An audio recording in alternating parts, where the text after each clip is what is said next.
जय जय जय जय जय भीम, जय भीम, जय भीम, जय जय जय जय जय भीम, जय भीम, जय भीम। बाबा साहब, बाबा साहब। तो मैं इस देश में जन्मे सभी संतों महंतों को नमन करते हुए इस देश के लिए शहीद होने वाले प्रत्येक शहीदों को मेरा नमन। और मैं बहुत कम शब्दों में अपनी बात को रखूंगी, लेकिन उससे पहले मैं आपको एक बात बताऊंगी, एक चीज पूछूंगी, आप लोगों को जवाब देना है। तो हिंदू कोड बिल के बारे में कितनी महिलाओं को पता है?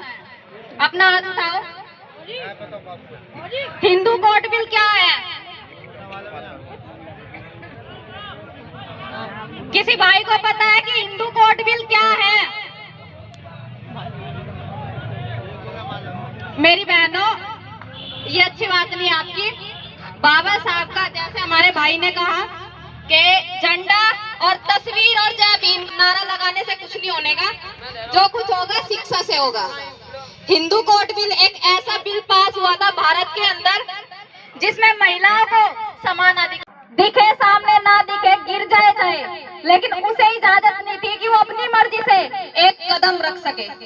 महिला को इजाजत नहीं थी कि वो अपनी मर्जी से पढ़ाई कर सके। महिलाओं को इसमें बराबरी का अधिकार दिया गया था। उनके ऊपर जो शोषण होता था उसके लिए आवाज उठाने का अधिकार दिया गया था। यहाँ तक कि आज महिलाएं शादी करने के बाद भी अपने पिता से अपनी संपत्ति मांग सकती है, बाप के हिस्से से। वो अधिकार बाबा साहब ने दिया था। सबसे बड़ी बात बताऊं तो जब महिलाएं गर्भवती होती है और जब बच्चा पैदा होता है तो महिला को 6 महीने की लीव मिलती है, मैटरनिटी लीव, जिसमें से महिला के कोई भी पैसे नहीं कटते। ये बाबा साहब की देन थी आप लोगों के लिए। लेकिन शर्म की बात है कि आप लोग जो है हिंदू कोड बिल को नहीं जानते।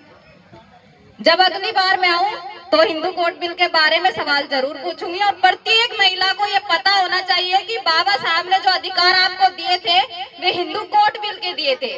और जानते हो, गजब की बात तो ये थी कि सब महिलाओं को पता था कि इस बिल में उनके अधिकारों की आवाज है, इस बिल में उनके ऊपर शोषण अत्याचार की आवाज है। लेकिन उसी बिल का जो विरोध है उन महिलाओं ने किया कि हमें ये बिल नहीं चाहिए।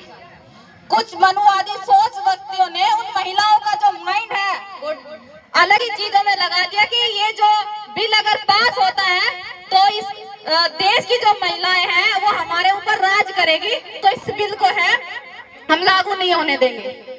और महिलाओं ने, बाबा साहब के उस समय पुतले फूंके गए महिलाओं द्वारा। सोचने की बात है कि उस समय बहुत शर्मनाक घटना थी कि जिन महिलाओं के लिए बाबा साहब ने इतना कुछ किया, बहुत, बल्कि अपने जो ये उस समय कानून मंत्री के पद पे थे, उन महिलाओं के लिए कानून मंत्री का पद त्याग दिया था ताकि जो इस देश की महिलाएं हैं उन्हें शिक्षा मिल सके। तो मैं इस हिंदू कोड बिल के लिए बाबा साहब को कोटि कोटि प्रणाम करूंगी कि अगर बाबा साहब ना होते तो मेरे माँ बाप मुझे जन्म देते, लेकिन मेरी जिंदगी कुत्तों से भी बदतर होती। आप लोगों से भी निवेदन करूंगी कि आप लोग अपने घर में बाबा साहब के सामने 2 फूल जरूर चढ़ाए रोज, क्योंकि आज अगर आप आजादी से सांस लेती हो तो सिर्फ और सिर्फ बाबा साहब, माता रामाबाई और जितने भी देश में क्रांतिकारी हुए हैं उन सबको याद करते हुए आप बाबा साहब के चरणों में फूल जरूर चढ़ाएं। क्योंकि आज अगर जो कुछ भी हमारे पास है सिर्फ एक शख्स की वजह से। जानते हो आप लोग, मैं जब अपने समाज को बिखरता हुआ देखती हूँ तो बहुत प्रॉब्लम होती है, बहुत दुख होता है मुझे इस बात का कि जैसे आज भाई ने नशे के ऊपर बताया, मेरे घर में भी एक व्यक्ति नशा करता है जिसे मुझे शर्म नहीं आती बताने में, क्योंकि वो मेरे पापा है। नशा करते हैं, मैं भली भांति जान सकती हूँ कि जिसके घर में पेरेंट्स नशा करते हैं उन बच्चों की हालात क्या होगी। मेरे ऊपर बीती है, मैं इसलिए आपसे कहती हूँ कि मेरे भाइयों, पिता तुल्य, मेरे यहाँ पर जितने भी बुजुर्ग बैठे, सबसे हाथ जोड़कर निवेदन है कि नशे से दूर रहे। आप एक साथ नहीं छोड़ सकते, लेकिन धीरे धीरे करके से छोड़ने की कोशिश करें। तो धन्यवाद करूंगी कि उन्होंने बहुत अच्छा सहयोग किया आज की इस रैली के लिए, आज के इस प्रोग्राम के लिए। जय भीम, जय भारत। एक बार जोरदार नारा जरूर लगा दियो। जय जय जय जय जय भीम, जय भीम, जय